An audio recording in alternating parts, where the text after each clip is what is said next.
আশা, এ মা আশা, এদিকে আয় তো। আসছি বাবা।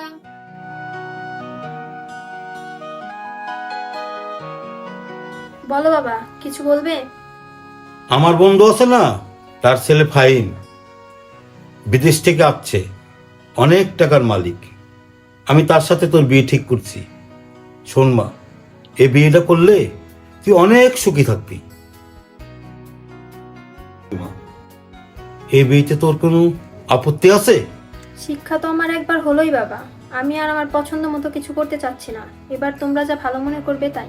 আমি জানি মা, তুই আমার কথার অবাধ্য হবি না। আমি চাচ্ছি তার সাথে তোর বিয়েটা ঠিক করতে। এখন তুই যদি অনুমতি দিস তাহলে আমি কথাবার্তা বলতে পারি।